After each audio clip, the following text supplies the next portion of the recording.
왜 우리를 주목하느냐, 왜 우리를 주목하느냐라는 제목으로 함께 은혜를 나누고자 합니다. 베드로의 설교가 있어요. 사실 베드로 강화라는 말을 쓰는 분도 있어요. 사도행전에는 강화가 많습니다. 베드로의 강화라는 말이 뭐냐면 이야기라는 뜻이에요. 이야기. 설교를 강화라고도 할 수 있겠죠. 왜냐하면 이야기처럼 설교할 수 있으니까. 그런데 이제 뭐 다락방 강화, 요한복음에 나오잖아요. 예수님께서 십자가에 돌아가시기 전날 밤에 하신 말씀, 다락방 강화라고 하잖아요. 이 강화라는 게 이야기인데, 사도행전에 베드로가 사람들 앞에서 쭉 이야기를 한 것은 9개 정도가 나옵니다. 그 중에 4개의 설교가 있어요. 물론 바울도 몇 개 있을까요? 힌트가 있잖아요. 지난번에 했었잖아요. 베드로가 하면 바울도 한다, 이거 아닙니까? 그러면 베드로 강화가 9개예요. 그러면 바울 강화는 몇 개일까요? 그냥 하는 척하고 말했어요, 자신 있게. 9개? 9개, 맞아요. 9개예요. 재밌게 썼죠? 누가는 확실히 의사예요. T 같아요, T. MBTI T라고 있어요. 하여튼 정확해요. 강화가 이렇게 똑같을 정도로 이 베드로와 바울의 사역을 이렇게 잘 비교해 놨습니다. 근데 사실 베드로와 바울은요, 다 예수님을 흉내내고 있는 거거든요. 예수님을 베드로가 흉내를 내고 또 베드로 흉내를 바울이 내는 겁니다. 자, 그래서 일단 이 강화 이야기를 하다가 제가 설교 이야기를 이제 해야 되는데, 4개의 큰 설교가 있어요. 벌써 한 편은 봤어요. 그게 뭐죠? 오순절 다락방에서 했던 설교. 기억나시죠? 요엘의 예언을 말했어요. 다윗의 고백을 이야기했어요. 그리고 예수님을 너희들이 못 박았다고 말을 했어요. 사람들이 어찌할꼬 했습니다. 여러분, 거기에서 베드로가 설교했을 때 3,000명이 돌아왔다고 그랬어요. 여러분, 그러니까 다락방 안에서 한 것 같지는 않죠? 나와서 했겠죠. 아니면 거기서 했던 설교가 전달돼가지고 또 3,000명이 됐을 수도 있고요. 어쨌든 그 오순절에 했었던 설교로 인해서 수많은 영혼들이 돌아오는 그런 일들이 있었다. 자, 그리고 두 번째 설교는 언제냐? 바로 오늘 보게 될 3장 11절에서부터 26절 솔로몬의 행각에서부터 하는 설교입니다. 그리고 세 번째는 4장 5절에서 21절에 공회 앞에서 한 설교가 되겠고요. 네 번째는 고넬료의 집에서 했던 설교가 있습니다. 베드로의 설교, 아주 복음적 설교이고 아주 단순하면서도 확실하고 선명한 설교라고 할 수 있습니다. 그 밖에도 스데반의 설교도 있어요. 여러 설교들이 있으니까 기대하시기 바랍니다. 자, 그런데 오늘 우리가 이제 베드로의 설교를 우리가 듣기 위해서 그가 어디서부터 어떻게 설교를 했는지를 우리가 살펴볼 텐데, 자, 왜 설교를 하게 됐는가도 나오게 됩니다. 12절입니다. 오늘 본문의 12절을 함께 읽겠습니다. 시작. 베드로가 이것을 보고 백성에게 말하되, 이스라엘 사람들아, 이 일을 왜 놀랍게 여기느냐? 우리 개인의 권능과 권건으로 이 사람을 걷게 한 것처럼 왜 우리를 주목하느냐? 사람들이 의문에 앉아 있었던 안진뱅이가 일어난 것을 듣고 보고 놀랬어요. 그래서 놀랍게 여긴다고 하는 것을 베드로가 알고 있고, 왜 놀랐느냐라고 물어보는 거죠. 그리고 우리 개인의 권능과 경건, 자기 실력으로 이 사람을 구한 것처럼 왜 우리를 주목하느냐, 왜 우리를 쳐다보느냐 라고 물어보는 겁니다. 지금 우리가 한 것은 그냥 나사렛 예수 이름으로 일어나 걸으라라고 말한 것뿐이다 라는 거겠죠. 여러분, 우리는 베드로와 요한의 모습에서 배울 것이 있습니다. 그는 자신이 한 일을 통해서 자신으로 그 일의 영광을 취하지 않았어요. 조금만 잘하면 우쭐대는 게 우리 사람의 모습 아닙니까? 설령 겸손하다 해도 알아주지 않으면 서운한 것이 사람의 마음일 수 있습니다. 내가 얼마나 열심히 했는데, 내가 얼마나 잘했는데, 내가 얼마나 정성껏 했는데 나를 몰라주나. 그런데 영성은 결국, 경건은 결국 무엇인가? 이 모든 힘의 원천은 하나님으로부터 온 것이다. 하늘에서부터 내려왔다. 나는 쓰임받아서 그저 감사하고 황공하고 영광스러울 뿐이다. 여러분, 이런 고백을 하기를 원하시는 분들은 크게 아멘 하십시다. 여러분, 그 사람은 하나님께서 복 주시는 사람이에요. 누가복음 17장 10절에 이와 같이 너희도 명령 받은 것을 다한 후에 이르기를 다 같이 우리는 무익한 종이라 우리가 하여야 할 일을 한 것뿐이라 할지니라. 아멘. 그는 흥하여야겠고 나는 쇠하여야겠다라고 말했던 요한의 고백도 기억이 납니다. 사실 우리가 영광을 받는 것, 그거 별거 아니다고 생각할 수 있습니다. 그런데 그 안에 무엇이 들어있습니까? 우상이 들어있는 겁니다. 내가 하나님보다 위에 올라가 있는 우상, 내 기쁨이, 내 즐거움이 더 하나님보다 큰 우상, 내 방법이 기각됐다는 것에 대한 서운함은 하나님의 영광보다 내 방법이 더 중요하다고 생각하는 모습이라고 볼 수 있죠. 베드로전서 4장 11절 말씀도 함께 읽어볼까요? 시작. 만일 누가 말하려면 하나님의 말씀을 하는 것 같이 하고 누가 봉사하려면 하나님이 공급하시는 힘으로 하는 것 같이 하라. 이는 범사에 예수 그리스도로 말미암아 하나님이 영광을 받으시게 하려 함이니 그에게 영광과 권능이 세세에 무궁하도록 있느니라. 아멘. 베드로는 이렇게 말하고 있습니다. 조금 더 보여주세요. 하나님이 공급하시는 힘으로 해라. 봉사하려면 하나님이 공급하시는 힘으로 하는 것 같이 해라. 하나님의 힘이라는 게 느껴지지 않을 수도 있어요. 그렇지만 것 같이 해라라는 말은 하나님께서 나를 도와주신다라는 믿음으로 하라는 겁니다. 그러면 하나님께서 나의 연약함, 질그릇과 같은 나지만 하나님께서 나를 보배 담아 주셔서 하나님의 영광이 드러나게 하신다 하는 거예요. 다시 한번 말씀드리지만 하나님이 영광을 받으시려고 그런다는 거예요. 네 능력이 이 정도야 라는 걸 보여주려고 우리 격려 차원에서 하시는 것도 있는 것 같겠지만 여러분, 그것보다는 분명한 목적은 하나님께서 영광 받으시려는 거예요. 그러니까 이런 원리가 더 좋은 겁니다. 연약한 사람이 일을 합니다. 그러면 하나님의 영광이 더 큰 거죠. 아, 저 사람이 했다고? 아, 믿을 수 없어. 그런 사람이 하나님 일을 하는 거예요. 최영만 목사님이 주일날 했던 그 간증이 대부분 그런 거 아니었습니까? 나 같은 더러운 쓰레기 같은 사람 하나님 쓰시더라고. 여러분, 그것이 바로 하나님의 영광이 되기 때문입니다. 그리고 자신을 쓰레기라고 말할 수 있는 그 겸손함과 하나님을 높이는 그 모습을 하나님께서는 참으로 귀하게 보시는 것입니다. 찬양이라는 것은 실제로 돈이 별로 안 듭니다. 별로라는 말이 들어간 것은 돈이 들어갈 수도 있다는 뜻인데, 근데 제가 생각할 때는 여러분들이 할 수 있는 가장 가성비가 높은 게 찬양이라고 생각해요. 찬양은 언제나 할 수 있어요. 어디서나 할 수 있어요. 주님은 음정 따지지 않으세요. 여러분, 피치도 안 따지세요. 박자도 안 따지세요. 칭찬하는 거라니까요. 그냥 여러분들이 악보 없어도 그냥 가사 붙여가지고요, 찬양하세요. 주님께 찬양하세요. 여러분, 주님을 찬양하시는 그 가운데서 주님은 영광 받으십니다. 여러분, 하나님이 주시는 힘으로 공급하시는 것처럼 하자고요. 내가 내린 결정, 내가 했던 것, 이게 하나님이 하신 것처럼 되려면 한 번 더 생각하고, 또 심지어 우리는 다른 사람의 시선도 좀 의식하고, 하나님의 시선을 의식하는 것 물론 가장 먼저 해야 될 일이지만 믿음이 약한 자가 볼 수도 있고 모든 사정을 모르는 사람이 볼 수도 있다는 걸 알고, 그렇다고 숨어 사자는 건 또 절대로 아니고 하나님께서 칭찬받으시기 합당하도록 우리가 하나님이 공급하시는 것으로 하자. 여러분, 하나님이 공급하시는 힘, 그 힘에는 지혜도 있어요. 지혜가 있는 거예요. 그리고 초월적인, 정말 사람으로서는 할 수 없는 그런 능력도 분명히 있어요.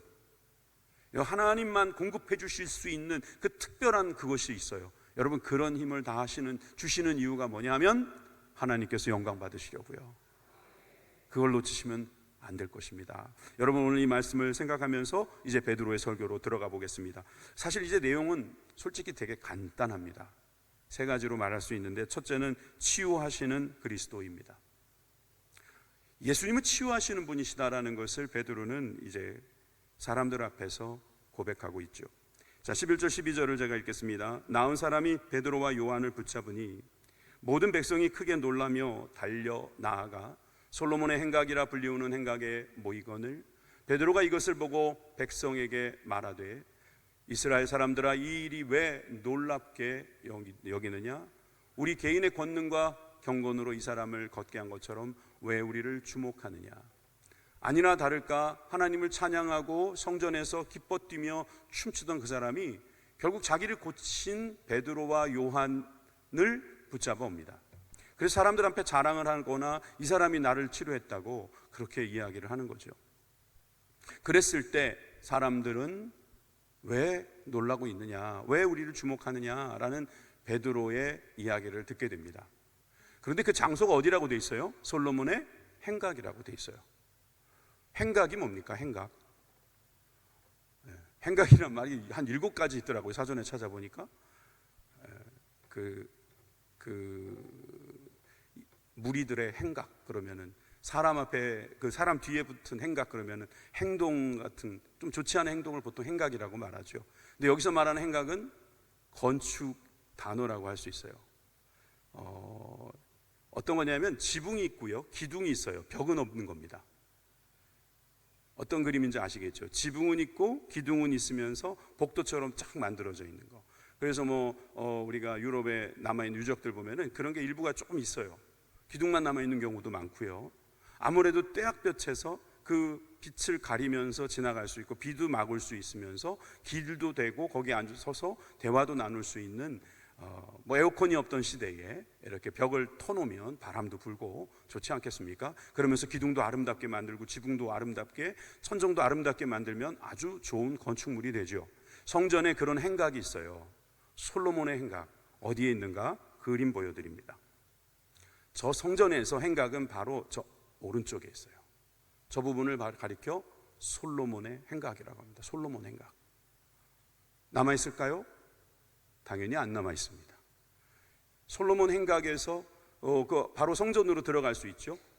그러니까 그 들어가는 성전을 미문이라고 보는 주장도 있을 수 있는 거예요. 그러나 제가 지난주에 말씀드린 것처럼 성전 미문을 저 밑에 쪽으로 봐도 가능하죠. 성전에 들어가서 막 찬양하고 그 다음에 솔로몬 행각께서 다시 사람들과 만났다, 그렇게 생각하면 솔로몬 행각이 저기구나. 성경에 솔로몬 행각 이야기가 많이 나옵니다. 예수님도 솔로몬 행각에서 일을 많이 하셨어요. 요한복음 10장 22절에서 23절에 보니까 예루살렘에서 수전절이 이르니 때는 겨울이라 예수께서 성전 안 솔로몬 행각에서 거하시니.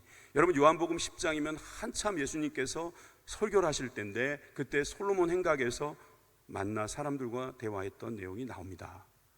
저 솔로몬 행각도 성전 안에 있는 솔로몬 행각. 그러니까 지금 베드로와 요한도 예수님처럼 사람들하고 그 솔로몬 행각에서 지금 대화를 하고 있는 겁니다. 그리고 이 사건 이후에 또 사도행전 5장에 가봐도 또 솔로몬 행각이 또 한번 등장하죠. 사도들이 손을 통하여 민간의 표적과 기사가 많이 일어나매 믿는 사람이 다 마음을 같이하여 솔로몬 행각에 모이고 그 나머지는 감히 그들과 상종하는 사람이 없으나 백성이 칭송하더라.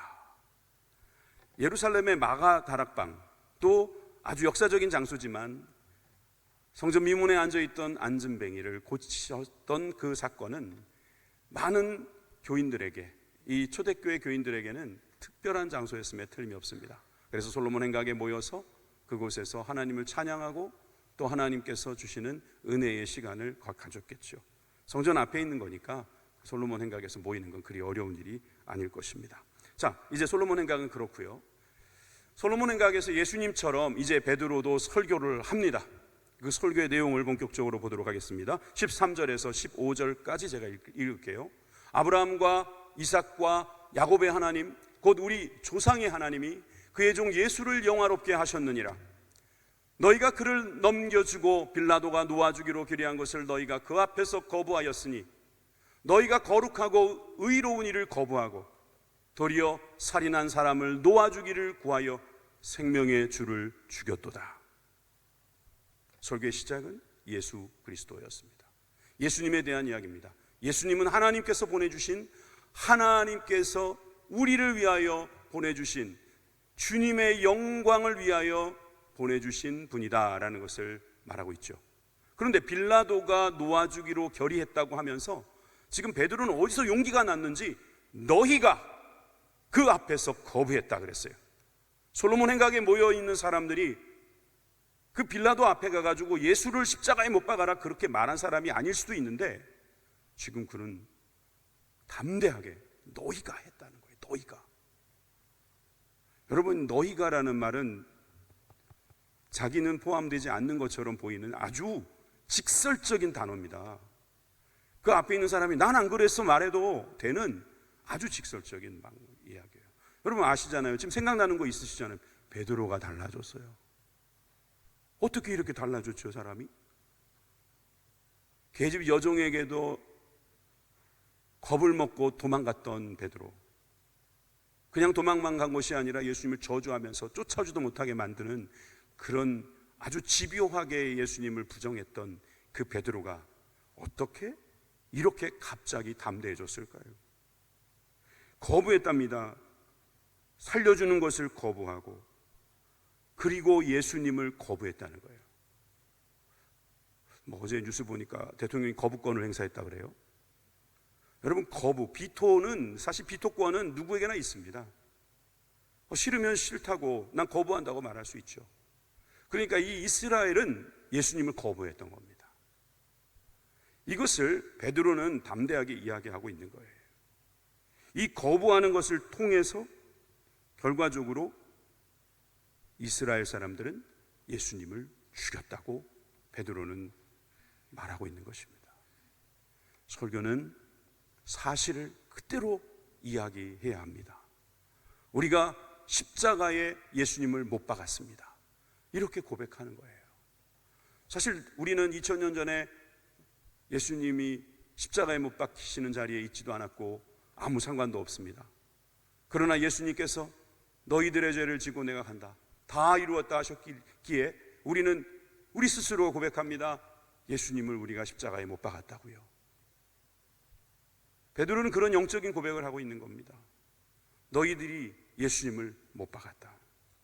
내가 예수님을 못 박았다.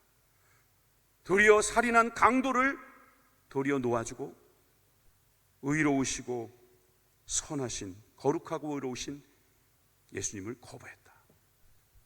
이런 이야기를 할 때 많은 사람들은 또 그 오순절날처럼 그럼 우리가 어찌할꼬, 나오진 않았지만 우리가 어찌할꼬 그랬을 거예요.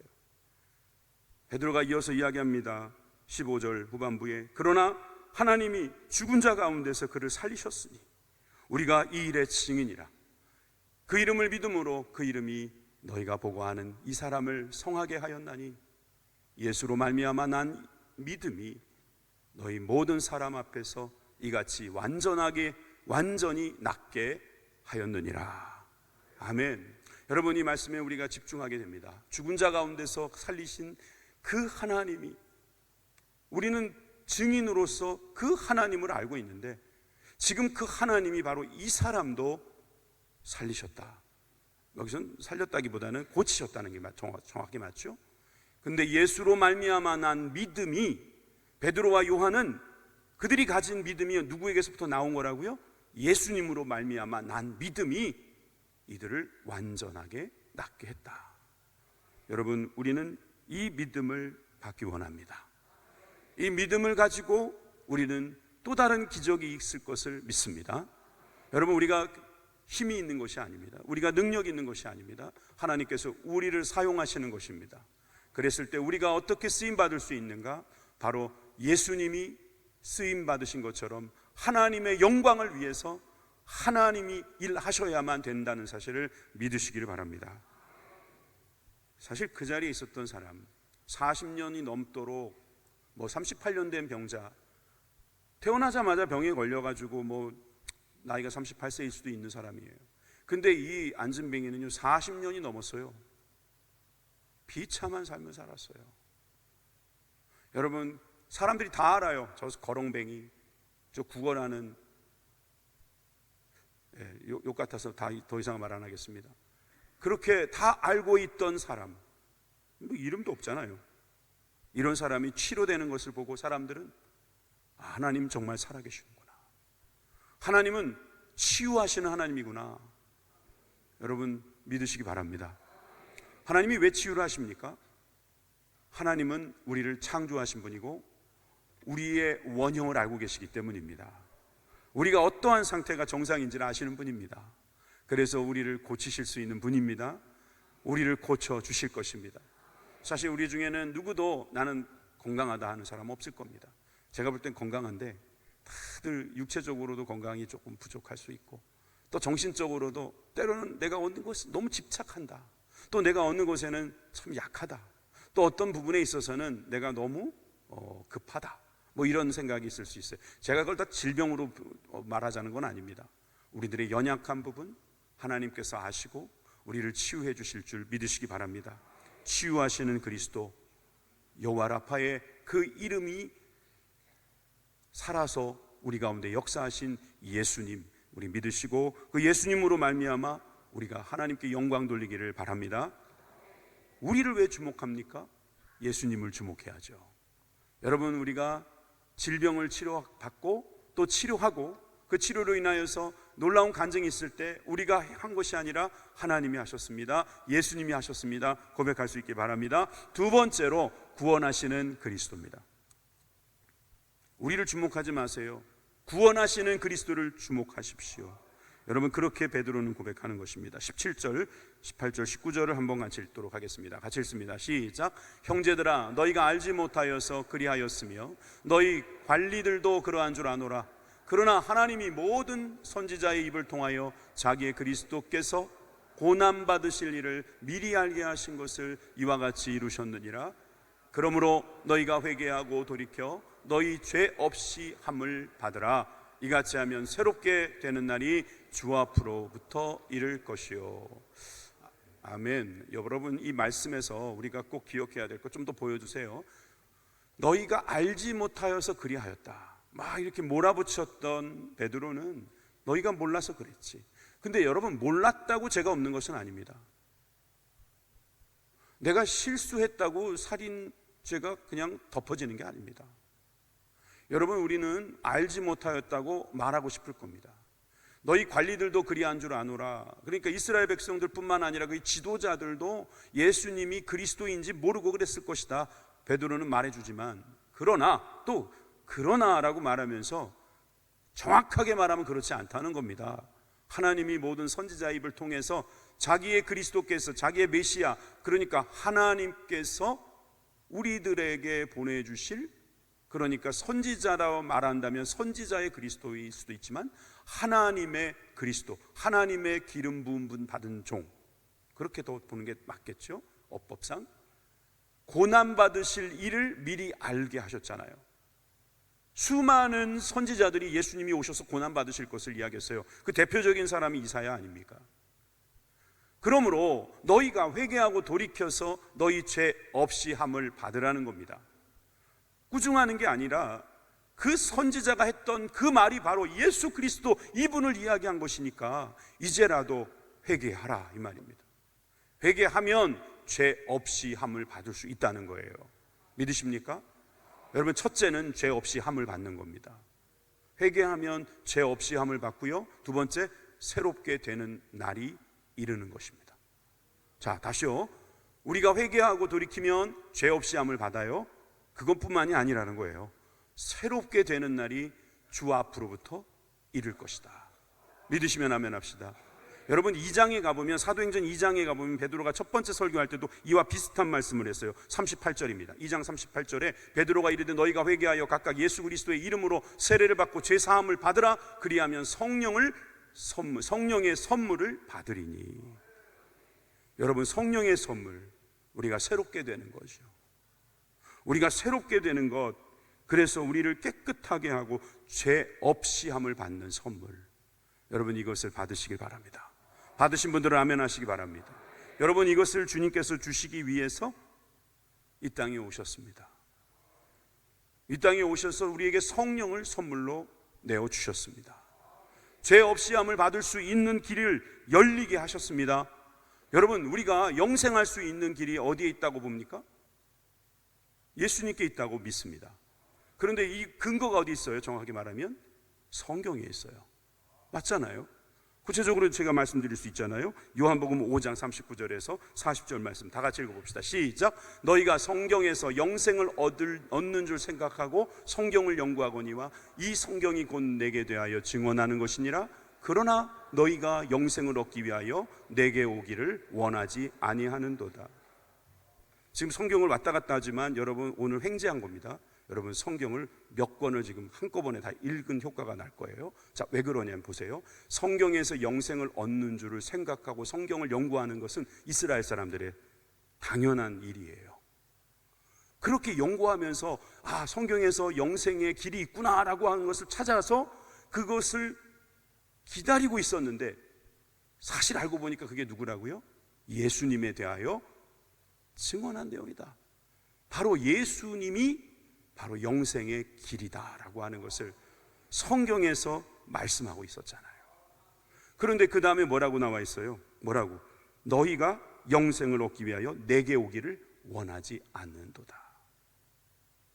영생의 길이 나에게 있는데 왜 나한테 오지 않느냐라고 예수님이 말씀하시는 거예요. 베드로도 마찬가지죠. 하나님께서 회개하면 너희에게 생명의 길을 열어주시겠다. 너희가 회개할 때에 새롭게 되는 날을 주실 것이다. 주 앞에 죄 없이 함을 얻게 될 것이다.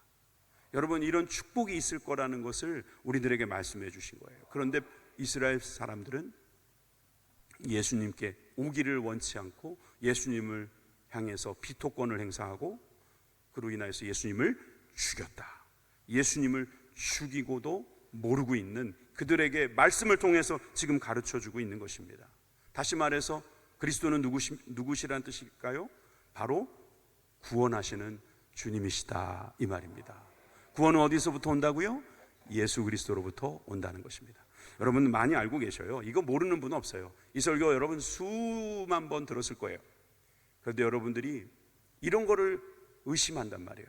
여러분 지금 돌아가시면 천국 갈까요? 지옥 갈까요? 지옥 갈까요? 하는 분, 난 지옥 갑니다. 손 들어보세요. 그러니까 지옥 갑니다라고 만약에 손을 들었다 합시다. 나는 예수님을 안 믿습니다 이런 뜻이에요. 저는 예수님 못 믿겠습니다 이런 뜻이에요. 난 예수님께서 나에게 오셔서 성령님을 통해서 나에게 오셔서 영생이 있음을 믿게 하지 않으셨습니다 라는 솔직한 고백일 수 있어요. 전 그분에게 정죄하려는 생각이 눈꼽만치도 없습니다. 그런데 나는 천국에 지금 죽어도 갑니다. 내가 수많은 죄를 지었습니다. 지금도 제 안에 워낙 많은 죄가 있어서 수를 헤아릴 수가 없습니다. 저는 정말 뻔뻔하게 이 자리에 앉아 있는 것입니다. 그러나 저는 예수님을 믿습니다. 그리고 예수님께서 나의 죄를 지시고 십자가에 죽으셨음을 믿습니다. 나는 아무 공로 없지만 예수님의 그 십자가의 공로로 나는 구원받습니다. 난 지금 죽어도 천국 갑니다.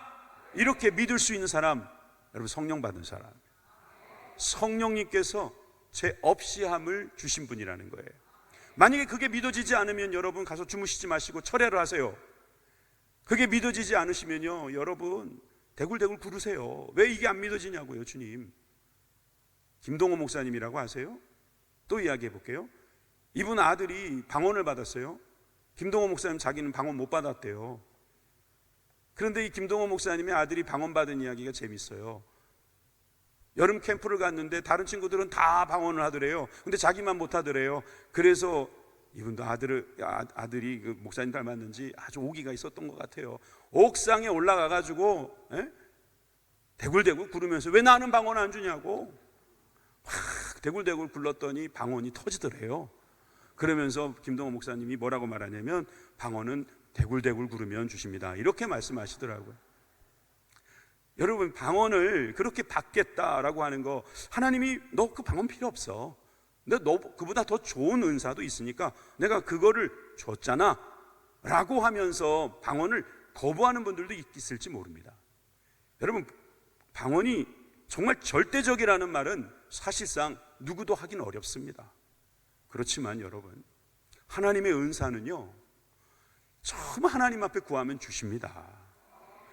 아니, 다들 믿는다는데 나는 못 믿어요. 사실 못 믿는 게 아니라 지금 못 믿게 하는 세력들에게 지금 여러분들이 지금 살짝 밀리고 있는 거란 말이에요. 이럴 때 대장 되신 예수님께서 싸워주시고 성령님께서 여러분들의 힘이 되어주신다는 것을 믿고 여러분 승리하시기 바랍니다. 여러분, 그래서 나는 구원받았다. 우리 모두 다 구원파가 되자는 것이 아닙니다. 구원의 확신을 가지고 살아야 된다는 것입니다. 구원의 확신 없이 나 죽으면 어떻게 될지도 모르는데, 그렇게 살면 얼마나 불안합니까? 그리고 그게 무슨 자녀의 권세라고 말할 수 있겠습니까? 여러분, 하나님께서 주시는 영생을 성경에서부터 찾으시고 그 성경에서 말씀하시는 것이 예수 그리스도라는 것을 믿으시고, 여러분 예수 그리스도께서 바로 여러분들에게 선물 주셨음을 믿으시기 바랍니다. 베드로후서 3장 9절의 말씀, 주의 약속은 어떤 이들이 더디다고 생각하는 것 같이 더딘 것이 아니라 오직 주께서는 너희를 대하여 오래 참으사 아무도 멸망하지 아니하고 다 회개하기에 이르기를 원하시느니라. 여러분, 우리 모두가 다 구원받기를 주님은 원하세요. 그래서 주님 오시기를 계속 늦추고 계시는 거예요. 이미 종말입니다. 이미 말세예요. 그런데도 주님 곧 오셔야 됐는데 왜 이렇게 안 오십니까? 더딘 것이 아니라 우리 주님께서 우리를 향하여 오래 참으시고 아무도 멸망하지 않게 하시려고 하나만 더 이렇게 회개하게 하시려고 기다리시는 줄 믿으시길 바랍니다. 나 때문이구나. 여러분, 믿으실 수 있기를 주님의 이름으로 축원합니다. 마지막 세 번째, 회복하시는 그리스도입니다. 왜 우리를 주목합니까? 회복하시는 그리스도를 주목하셔야지. 20절입니다. 곧 또 주께서 너희를 위하여 예정하신 그리스도 곧 예수를 보내시리니, 하나님이 영원전부터 거룩한 선지자들의 입을 통하여 말씀하신 바 만물을 회복하실 때까지는 하늘이 마땅히 그를 받아두리라. 예수님께서 선지자들의 입을 통해서 예언된 분임을 다시 한번 고백하면서 이 유대인 베드로는 앞에 있는 유대인들에게 성경을 근거해서 지금 말씀을 전하고 있습니다. 설교의 기본 베이스, 기초는 약속입니다. 하나님께서 하신 이 언약의 말씀을 우리가 믿고 그 위에다가 믿음을 쌓는 것이죠. 여러분, 그래서 그는 예수님께서 지금 우리를 위하여 처소를 예비하고 계신다는 것을 이야기하고 있는 것입니다. 여러분, 베드로가 이렇게 고백하는 옆에 누가 있었겠습니까? 정시기도에 누구랑 갔어요? 베드로하고 요한이 갔죠. 그러니까 솔로몬 행각에서 했던 설교를 요한이 들었을까요? 안 들었을까요? 들었죠. 그도 솔로몬 행각에서 설교는 하지 않았지만 그는 요한일서에서 이렇게 고백하는 것을 볼 수 있습니다. 3장 2절에서 3절입니다. 사랑하는 자들아, 우리가 지금은 하나님의 자녀라. 장래에 어떻게 될는지 아직 나타나지 아니하였으나 그가 나타나시면 우리가 그와 같을 줄을 아는 것은 그의 참모습 그대로 볼 것이기 때문이니 주를 향하여 이 소망을 가진 자마다 그의 깨끗하심과 같이 자기를 깨끗하게 하느니라. 아멘. 자기가 깨끗하게 되기를 원하는 사람은요, 구원받은 사람이라는 거예요. 깨끗하지 못해요. 그래서 예수님의 공로로 보혈의 힘을 의지해서 깨끗해지는 거예요. 그래서 우리가 깨끗해질 수 있도록 만드시는 분도 예수님이시고 깨끗해진 이유가 바로 예수님이시라는 거죠. 예수님께서 이 땅에 오실 때 거룩한 자, 주의 보혈로 죄를 씻은 자는 구원을 얻을 것이다. 이 말씀을 요한도 고백하고 있는 것입니다. 바울은 또 참을 수 없죠. 바울도 그 자리에 있지는 않았지만 똑같은 고백을 하는 것을 알 수 있습니다. 에베소서 1장 4절에서 5절입니다. 곧 창세전에 그리스도 안에서 우리를 택하사 우리로 사랑 안에서 그 앞에 거룩하고 흠이 없게 하시려고 그 기쁘신 뜻대로 우리를 예정하사 예수 그리스도로 말미암아 자기의 아들들이 되게 하셨으니, 여러분, 우리를 거룩하고 흠이 없게 하시려고, 여러분, 우리가 예수 그리스도의 공로로, 그 보혈의 피로, 그 부활의 승리로 우리를 흠이 없게 하시는 하나님의 아들이 되게 하신 줄 믿습니다. 사도행전 3장 22절에서 24절에는 이렇게 말하고 있습니다. 모세의 이야기를 합니다. 나 같은 선지자 하나를 세울 것이다. 그의 말을 너희들은 들어야 할 것이다. 23절에 보니까 그 선지자의 말을 듣지 않으면 멸망받을 것이다. 사무엘 때부터 이어 말한 모든 선지자도 이때를 가리켜 말한 것이다. 이때가 언제입니까? 바로 구원의 날, 우리가 회복되는 날, 우리가 영원히 주님과 함께 사는 그날을 가리키는 것이죠. 이것은 예언된 말씀입니다. 창세기 3장 15절의 말씀, 원복음, 원시복음이라고 말하죠. 내가 너로 여자의 원수가 되게 하고 내 후손도 여자의 후손과 원수가 되게 하리니 여자의 후손은 내 머리를 상하게 할 것이요 너는 그의 발꿈치를 상하게 할 것이니라. 여러분, 우리가 뱀에게 속아서 결국 저주받은 인생이 되었지만 예수님께서 그 사단의 머리를 밟으신다고 했어요. 상하게 하신다는 것은 결국 우리가 승리한다는 것을 믿으시길 바랍니다. 여러분, 이것이 복음입니다. 우리는 이 복음을 믿고 이 복음을 주신 성령님과 함께 동행해야 될 줄 믿습니다.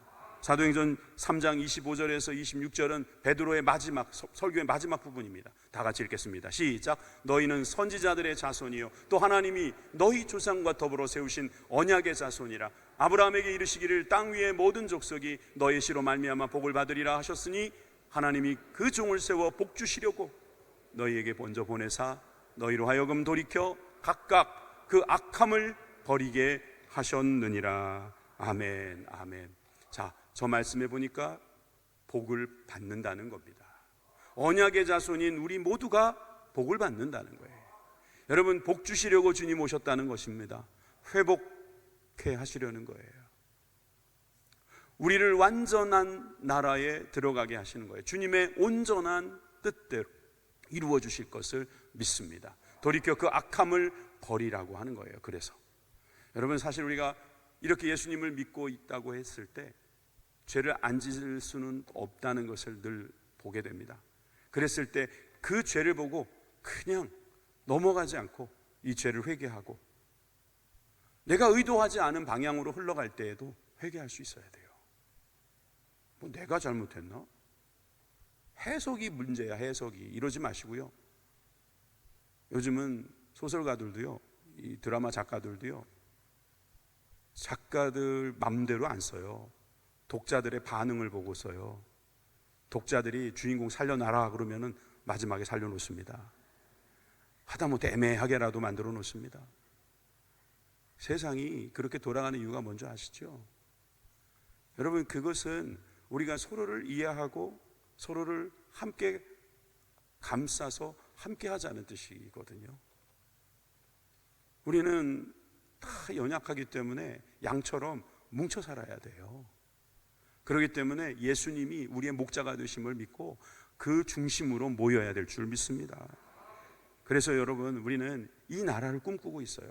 그래서 저는 이사야의 말씀을 마지막으로 보여드리고 말씀을 마칠까 합니다. 이사야 11장 6절에서 9절까지인데요. 이게 찬양으로 나와 있는데 우리 이거 읽고 찬양도 같이 부르십시다.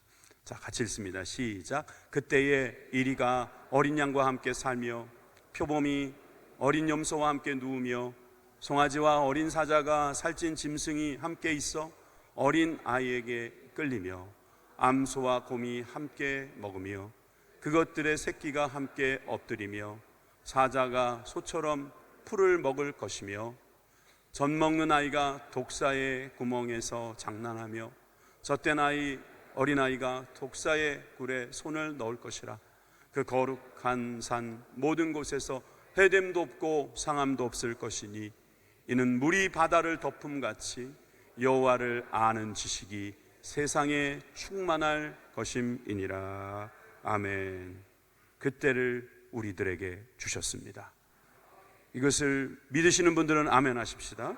우리 다 같이 찬양 부르겠습니다. 사막의 샘이 넘쳐 흐르리라. 짧은 찬양이니까 두 번 반복하면 좋겠습니다. 사막의 샘이 넘쳐 흐르리라. 사막에 꽃이 피어 향내 내리라. 주님이 다스릴 그 나라가 되면은 사막의 꽃동산 되리. 사자들이 어린 양과 뛰놀고 어린이들 함께 뒹구는 참사랑과 기쁨의 그 나라가 이제 사막의 숲이 우거지리라. 사막의 숲이 우거지리라. 사막의 예쁜 새들 노래하리라. 주님이 다스릴 그 나라가 되면은 사막이 낙원되리라. 독사굴에 어린이가 손 놓고 장난쳐도 울지 않는 참사랑과 기쁨의 그 나라가 이제 속히 올. 다시 한번. 사막에 샘이 넘쳐 흐르리라. 사막에 샘이 넘쳐 흐르리라. 사막에 꽃이 피어 향내 내리라. 주님이 다스릴 그 나라가 되면 사막이 꽃동산 되리. 사자들이 어린 양과 뒤로 어린이들 함께 뒹구는 참사랑과 기쁨의 그 나라가 이제 속히 오리라. 사막의 숲이 우거지리라. 사막의 예쁜 새들 노래하리라. 주님이 다스릴 그 나라가 되면은